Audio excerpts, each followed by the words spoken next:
sejarah Palestina dan masuknya orang-orang Yahudi ke negeri Palestina. Ma'asyiral muslimin yang dimuliakan Allah Subhanahu wa taala, sebelum saya jelaskan tentang sejarah Palestina dan masuknya orang-orang Yahudi ke Palestina, kita tahu bahwa Allah Subhanahu wa taala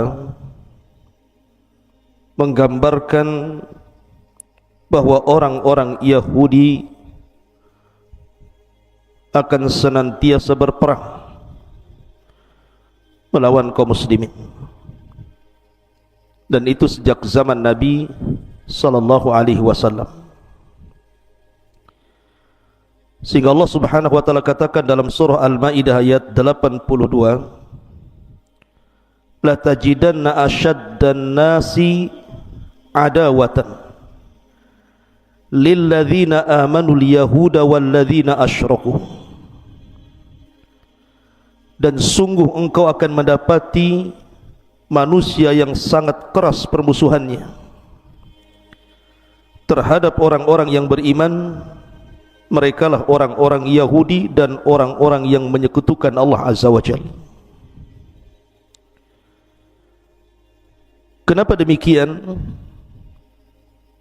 Karena Allah Subhanahu wa taala mengatakan dalam surah Al-Baqarah ayat 120, "Walan tarda ankal yahudu walan nasara hatta tattabi'a millatahum."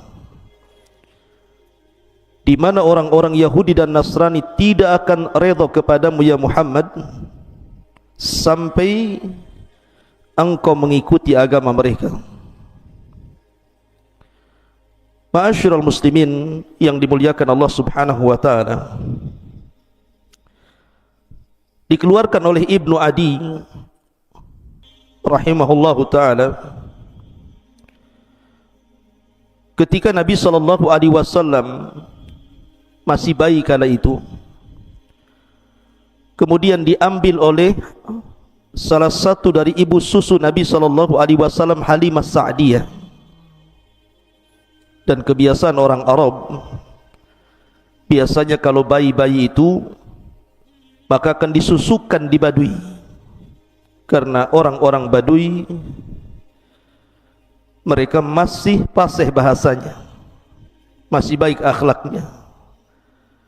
Termasuk Nabi sallallahu alaihi wasallam disusukan di Bani Sa'idah oleh seorang wanita namanya Halimah Sa'diyah.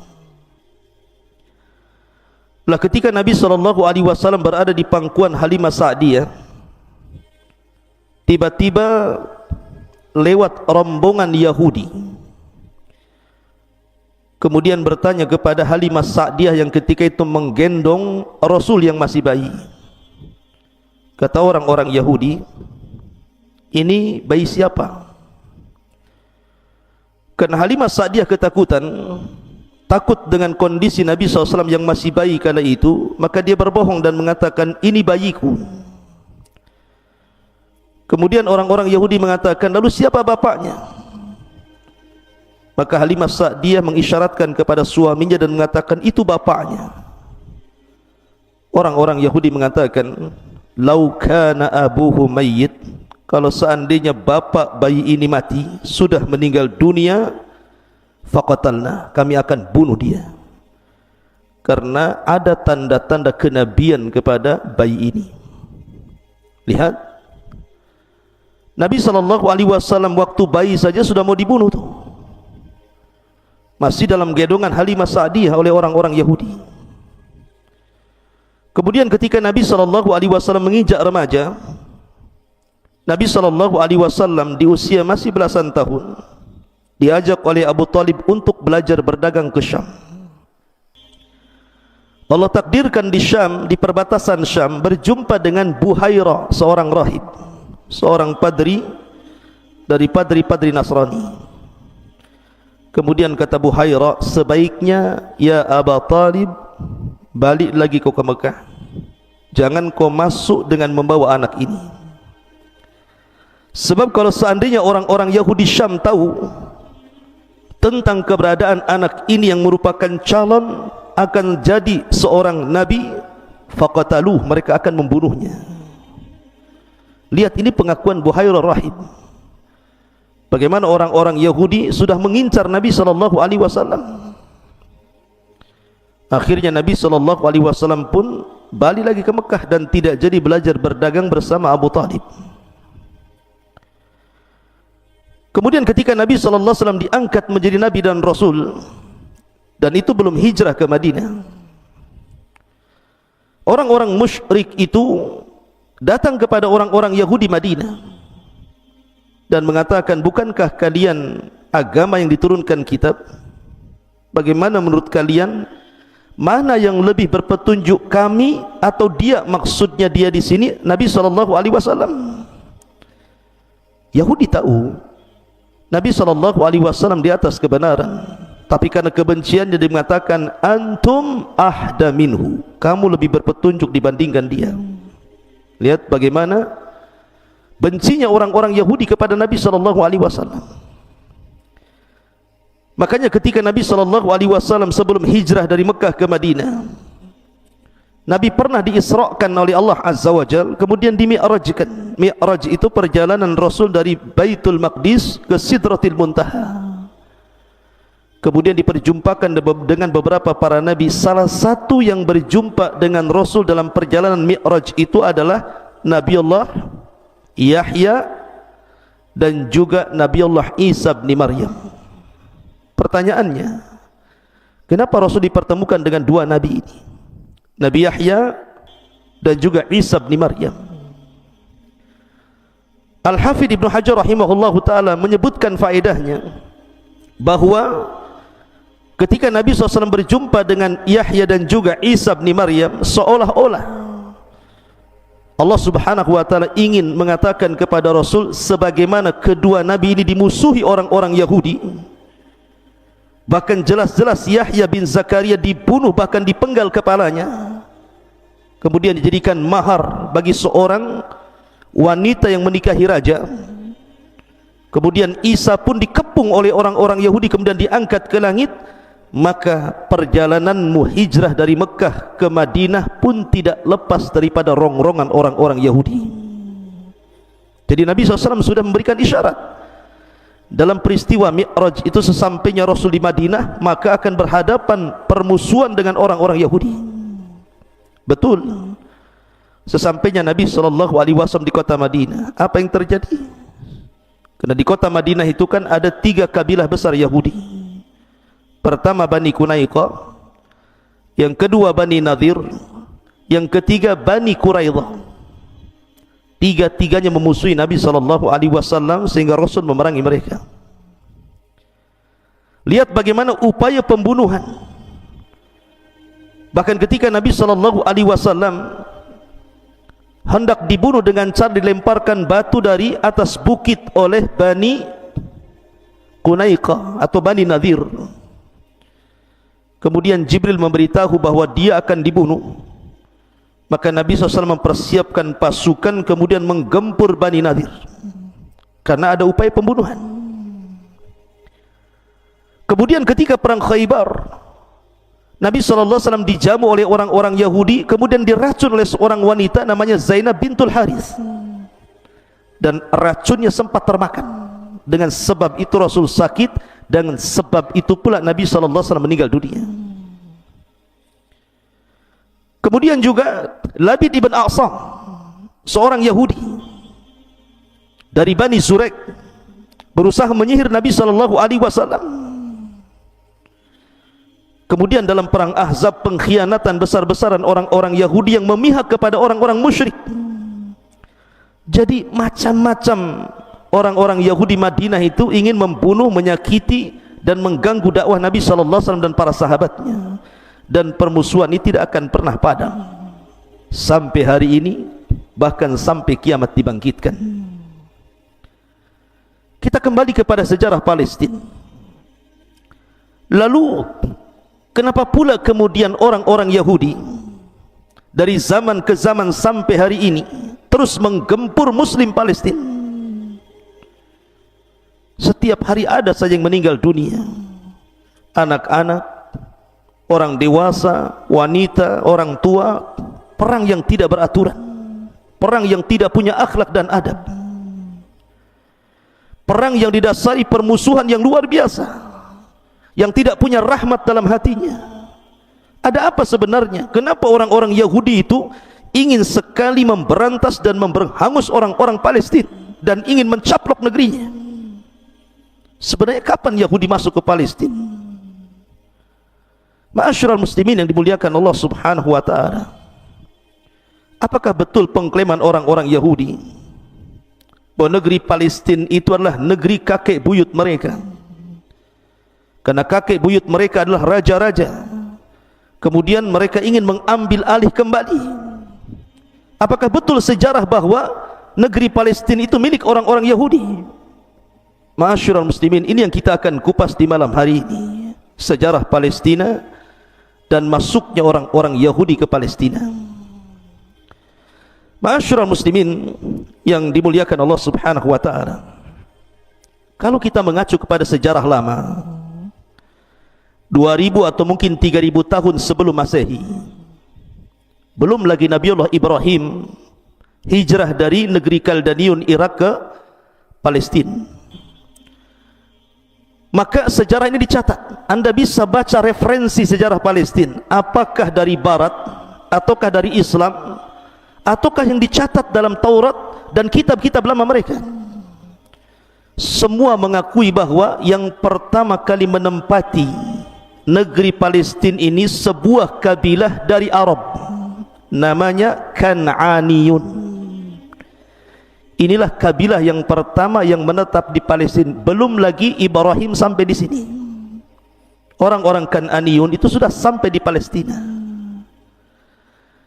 Lah orang-orang Kan'aniyun ini terbagi menjadi beberapa kabilah. Ada kabilah namanya Amuriyun. Amuriyun ini mereka tinggal di lembah-lembah di Palestina. Kemudian ada namanya Yabusiyun. Yabusiyun ini tinggal di sekitar Al-Quds. Jadi Al-Quds itu nama lain daripada Yabus. Orang-orangnya disebut Yabusiyun. Baru setelah Islam berhasil membebaskan negeri Palestina dan berhasil menguasai Baitul Maqdis di zaman Al-Faruq Umar ibn Khattab radhiyallahu an, maka nama Yabus atau Al-Quds itu diganti dengan Baitul Maqdis. Diganti dengan Baitul Maqdis, diganti dengan Al-Ardul Mutahharah, Al-Ardul Mubarakah. Asalnya Yabus namanya, sebuah kabilah yang tinggal di sekitar Al-Quds. Adapun Kan'aniyun tinggal di kota pertama di dunia namanya Ariha. Jadi kota tertua di dunia itu namanya Ariha di Palestina. Belum ada kota di dunia kecuali satu, namanya Ariha. Ariha inilah yang diperangi oleh Yusha ibn Nun. Ketika Nabi Musa alaihi salatu wasallam membawa Bani Israel untuk mengambil alih Palestina lewat jalur Ariha, Bani Israel tidak mau, takut melawan orang-orang Kan'aniyun yang ada di Ariha itu. Sampai akhirnya kemudian Allah Subhanahu wa taala azab mereka. Akhirnya mereka tidak bisa keluar dari padang pasir itu yang disebut dengan negeri linglung atau disebut dengan Ardutih selama 40 tahun sampai Musa dan Harun meninggal dunia. Baru 40 tahun berikutnya kemudian pasukan dipimpin Yusha ibn Nun. Yusha ibn Nun inilah yang membawa orang-orang Bani Israel kemudian membebaskan Ariha, berhasil menaklukkan Kan'aniyun, kemudian merebut Baitul Maqdis. Ini kisahnya. Jadi kalau kita ditanya siapa yang pertama kali menduduki Palestina, maka kita katakan orang Arab. Orang Arablah yang berhak dengan tanah Palestina, bukan orang-orang Yahudi. Di mana Yahudi? Yahudi datang jauh belakangan setelah berabad-abad. Kenapa kemudian mengklaim bahwa itu tanah Yahudi? Dari mana Anda dapat sejarah? Yahudi itu datang belakangan, itu pun setelah Musa berlalu. Sementara orang-orang Kan'aniyun ini kabilah Arab, ketika terjadi paceklik hebat Akhirnya mereka pun mencari suaka ke beberapa daerah, sampai akhirnya mereka menetap di Palestina. Ketika itu bukan namanya Palestina. Nanti akan saya sebutkan kenapa, dari mana asal Palestina muncul itu. Dulu disebut Ardul Kan'an namanya, bumi Kan'an. Lah bumi Kan'an, kenapa disebut bumi Kan'an? Karena memang penduduk aslinya orang-orang Kan'an. Baru setelah itu, setelah lewat beberapa kurun, barulah kemudian sejarah dimulai ketika Nabiullah Ibrahim alaihi salatu wassalam muncul, kemudian hijrah dari negeri Kaldaniun menuju Palestina. Jadi Nabiullah Ibrahim alaihi salatu wassalam itu datang belakangan. Jadi dia dilahirkan di Irak di masa kerajaan Namrud, dan kabilah Namrud itu disebut Kaldaniun. Banyak ujian dan cobaan Nabiullah Ibrahim dalam berdakwah di negeri Kaldaniun itu, tapi Allah takdirkan tidak terbuka hidayah kepada Kaldaniun itu. Makanya Ibrahim kemudian hijrah bersama Lut alaihi salatu wassalam dari negeri Kaldaniun Irak menuju negeri Kanaan yang belakangan disebut Palestina. Lah orang-orang Kananiun itu tidak punya agama, mereka para penyembah berhala. Maka kemudian Nabi Ibrahim alaihi salatu wassalam menetap di negeri Kaldaniun ini, di negeri Kanaan. Dari sinilah kemudian dia menikah, kemudian punya anak namanya Ismail, kemudian setelah itu disusul dengan Ishak, dan punya cucu namanya Yakub yang disebut dengan Israel. Dari sini muncul nama Israel, karena Israel itu nisbat kepada Yakub ibn Ishak ibn Ibrahim. Ma'asyiral muslimin yang dimuliakan Allah Azza wa Jalla. Jadi sebelum Ibrahim hijrah, sudah ada manusia di Palestina itu, namanya orang-orang Kan'aniun. Makanya negeri ini disebut Ardu Kan'an. Ma'asyiral muslimin yang dimuliakan Allah Azza wa Jalla. Baru setelah kemudian Ibrahim meninggal dunia, masuklah era Nabi Allah Yakub. Nabi Yakub alaihi salatu wassalam tinggal di negeri Kan'an ini asalnya. Kemudian dia memiliki 3 istri yang 2 sah dan 2 budak. Dari 4 wanita ini lahir keturunannya 12. Lah dari 12 ini ada yang menjadi nabi namanya Yusuf alaihi salatu wassalam, dan Binyamin yang satu ibu satu bapak, yang lainnya lain ibu tapi satu bapak. Lah salah satunya turunan Yakub itu yang jadi nabi adalah Yusuf alaihi salatu wassalam. Anda tahu kisah Yusuf dizalimi oleh saudara-saudaranya, akhirnya hijrah ke Mesir. Setelah Nabi Yusuf kemudian tinggal di Mesir, singkat cerita akhirnya dia jadi bendahara Mesir dengan berbagai macam cobaan dan ujian. Lah dari sini akhirnya diboyonglah seluruh keluarga Nabi Yakub oleh Nabi Yusuf ke Mesir di zaman Fir'aun yang bukan Fir'aun di zaman Nabi Musa. Maka mereka hidup beranak pinak di Mesir, sehingga turunan dari 12 putra Yakub disebut Bani Israel. Jadi Bani Israel berkembang di Mesir, bukan di Palestina. Lah ketika Nabi Yusuf alaihi salatu wassalam masih tinggal di Mesir, mereka dihormati, diberikan fasilitas, diberikan daerah, diberikan rumah, sampai beranak pinak. Tapi ketika Nabi Yusuf meninggal dunia, mulailah Fir'aun berikutnya datang, kemudian memperbudak Bani Israel sampai masuk era Nabi Musa alaihi salatu wassalam. Baru Musa lah yang membawa Bani Israel dari Mesir menuju Palestina. Lalu dari mana munculnya kalimat Palestina ini? Kenapa kemudian muncul Palestina padahal namanya Ardu Kan'an? Ma'asyiral muslimin yang dimuliakan Allah Azza wa Jalla. Saya ulangi dari awal bahwa kabilah Arab Kan'aniun itu terbagi menjadi beberapa kabilah. Ada Amuriyun, ada Yabusiyun, ada Kan'aniun. Dan ini beberapa tempat di negeri Kan'an itu, ada yang di lembah-lembah, ada yang di Al-Quds, dan juga ada di negeri Ariha. Dahulu Palestina dengan Mesir itu satu negara, jadi satu, karena memang Mesir dengan Palestina itu terpisah dengan Sahara. dengan padang pasir yang terbentang luas dan perbatasannya disebut jalur Gaza. Jalur Gaza inilah perbatasannya. Jadi Mesir dengan Palestina itu nyatu zaman itu.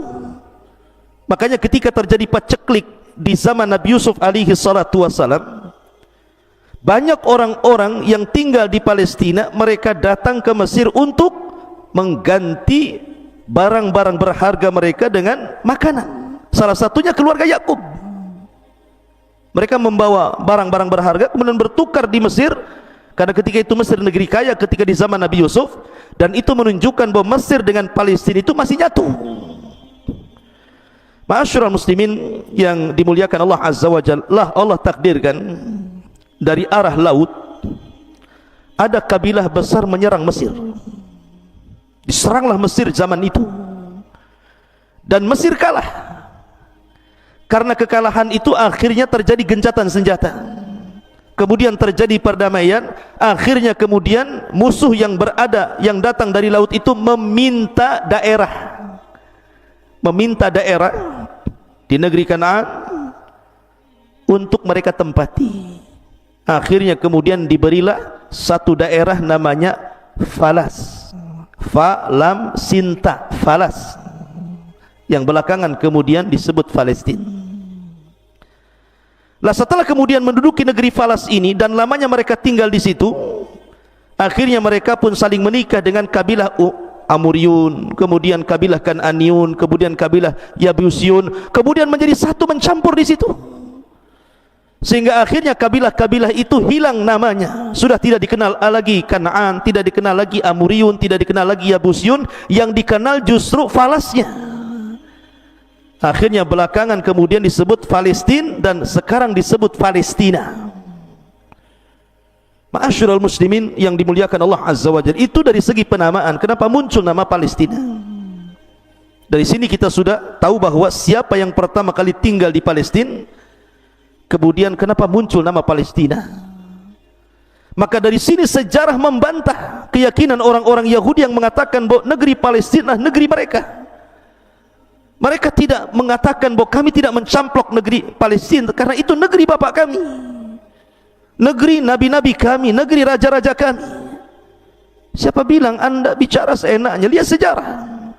Anda ini datang belakangan. Ma'asyiral muslimin yang dimuliakan Allah Azza wa Jalla. Lalu kapan masuknya orang-orang Yahudi ke Palestina ini? Sehingga kemudian merajai negeri Palestina dan kemudian membunuh setiap hari warga muslim di Palestina. Ma'asyiral muslimin yang dimuliakan Allah Azza wa Jalla, munculnya orang-orang Yahudi ketika di zaman era Nabi Musa alaihi salatu wassalam. Maka Musa membawa Bani Israel menuju Palestina, tetapi tidak bisa masuk Ariha. Ariha saja tidak masuk, bagaimana akan menguasai Al-Quds, Yabus. Akhirnya kemudian Bani Israel tidak mau masuk. Lihat, Bani Israel saja tidak mau tinggal di Palestina. Ketika Nabi Musa meminta mereka untuk membebaskan Palestina, mereka tidak mau. Bahkan mereka su'ul adab, buruk akhlaknya kepada Nabi Musa alaihi salatu wassalam, dan mengatakan idhab anta wa rabbuka faqatila inna hahuna qaidin. Hai Musa, kalau kami harus berperang melebut Palestina, kami tidak mau. Kau saja pergi saja, ajak Tuhanmu perang berdua, kami nonton saja di sini. Lihat su'ul adab mereka kepada Nabi Musa alaihi salatu wassalam.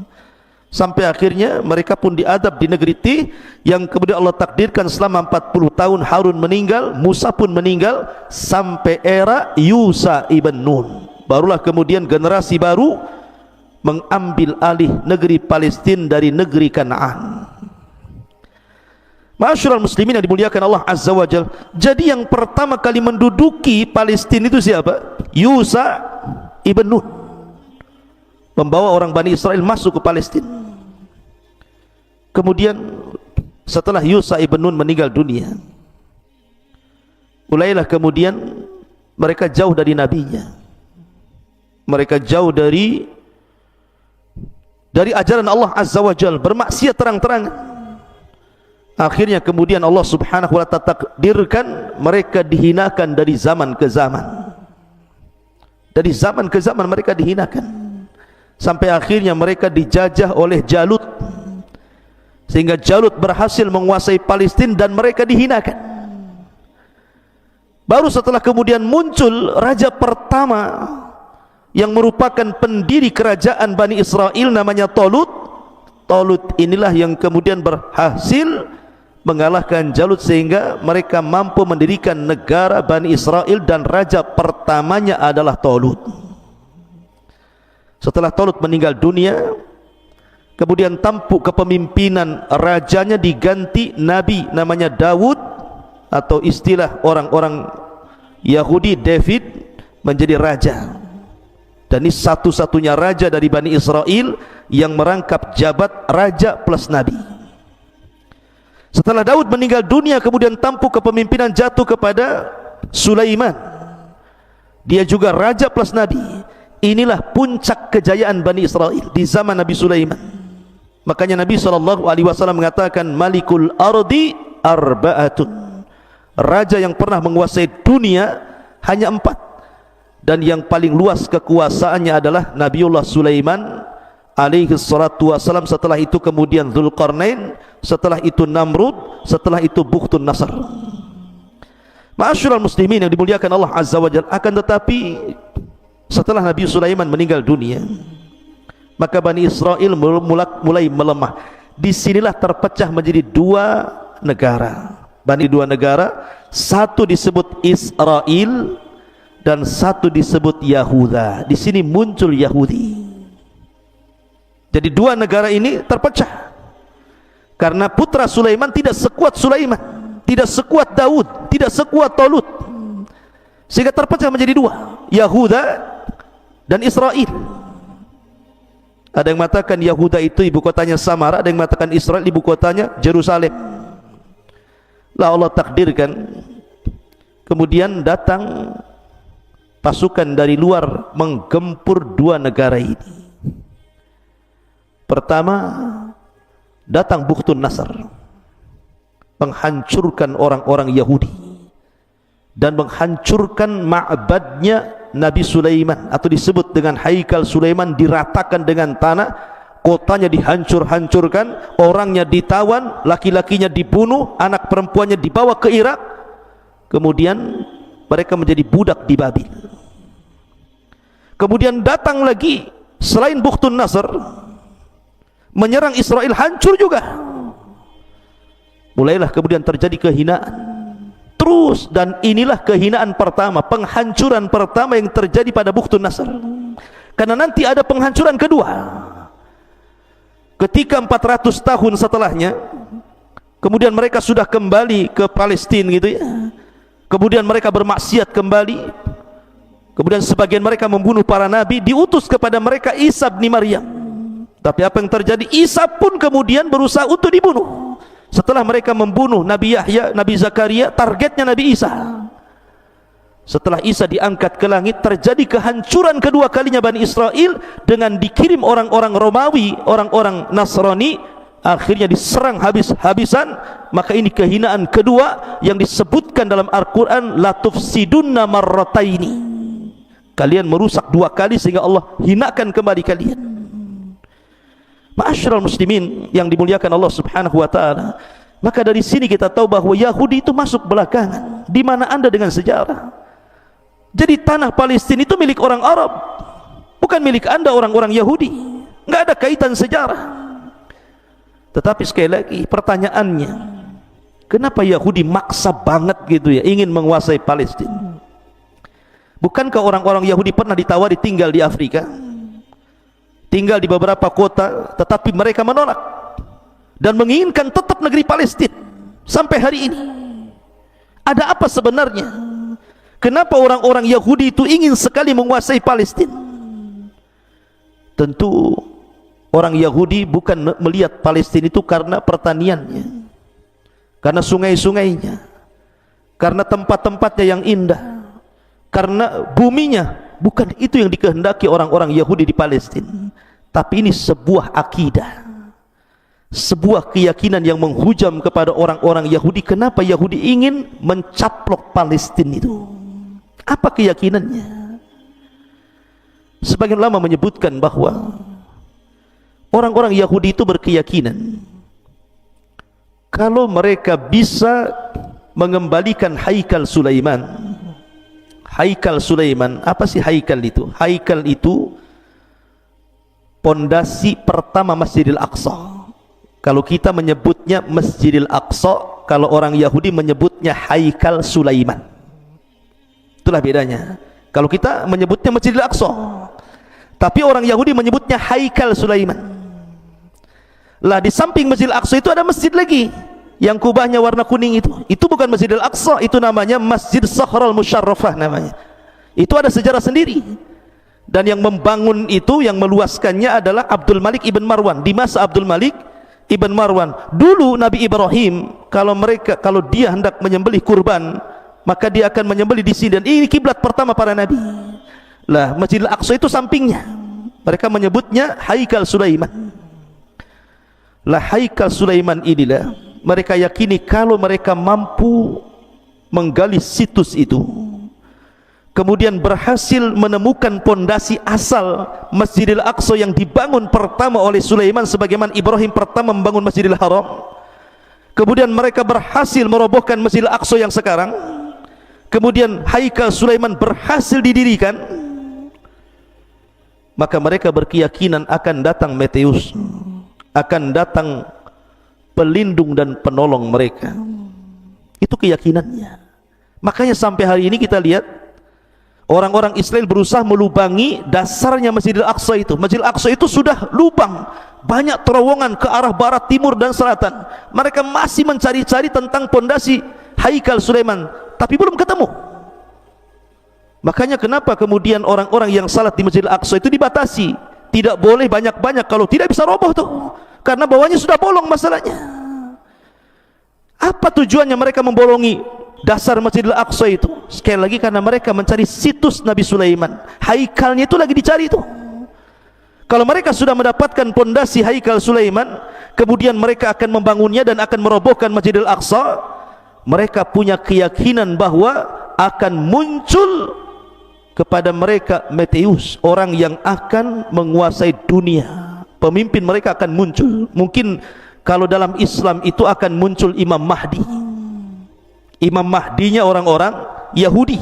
Kalau Haikal itu berhasil didirikan. Lah ini pula yang kemudian menjadikan orang-orang Nasrani hari ini menolong orang-orang Yahudi untuk memerangi orang Islam. Lalu apa kaitannya? Kenapa orang-orang Nasrani menolong orang-orang Yahudi dengan menyaplai senjata, menyaplai macam-macam, yang penting memerangi orang Palestina? Bukankah yang punya kepentingan orang-orang Yahudi mencari Haikal Sulaiman? Kenapa pula orang-orang Nasrani kemudian sibuk-sibuk membantu orang Yahudi? Contohnya Amerika umpamanya. Lihat hari ini, saya dengar di berita, wallahu alam, tanya Amerika menyuplai senjata ke Israel untuk membombardir Palestina, sampai Presiden Turki kemudian ikut komentar mengecam Presiden Amerika hari ini. Wallahu alam, maka berita ini hoax ataukah benar, saya hanya melihat di YouTube saja. Tetapi kalau kita melihat kilas sejarah, kenapa orang Nasrani ikut membantu orang Yahudi? Karena orang Nasrani pun punya keyakinan masalahnya. Kalau seandainya Haikal Sulaiman itu didirikan orang Yahudi, kemudian Mahdinya Yahudi muncul, Meteusnya Yahudi muncul, di situ Isa bin Maryam akan turun. Dan orang Nasrani meyakini ketika Isa turun, maka Isa akan memimpin orang Nasrani untuk menggempur Muslim dan Yahudi dan akan menguasai dunia. Tapi orang Yahudi tidak. Akan muncul penolong bagi mereka setelah terbangunnya Haikal, kemudian akan menguasai dunia dengan munculnya Al-Mahdi yang mereka tunggu-tunggu. Maka Islam pun sama. Islam punya keyakinan yang sama, bahwa akan muncul Imam Mahdi, dan kelak negeri Palestina yang merupakan jantung kota Syam akan menjadi pusat kekuatan kaum muslimin di akhir zaman, dan yang memimpinnya adalah Muhammad ibn Abdullah. Dialah Al-Mahdil Muntadhar, keturunan Hasan ibnu Ali radhiyallahu anhu. Ma'asyiral muslimin yang dimuliakan Allah Azza wa Jalla, ini sejarah yang terkubur, yang terkadang kemudian dibolak-balikan orang-orang Yahudi. Maka penting kita melihat sejarah bahwa sekali lagi bahwa tanah Palestina bukan milik orang Yahudi. Orang Yahudi itu menjajah negeri Palestina. Maka ketika kita mendengar saudara kita diserang, dibom, bukankah kita kal jasadil wahid, seperti jasad yang satu? Idza ishtaka minhu udwun tada'a lahu sairul jasadi bis sahri wal humma. Apabila badan kita sakit, salah satu anggota badan kita sakit, maka kita akan merasakan sakit semua satu badan. Ketika saudara kita kaum muslimin disakiti, harusnya kita ikut sakit. Kita wajib marah. Kita doakan saudara-saudara di Palestina supaya Allah Subhanahu wa taala berikan perlindungan kepada mereka.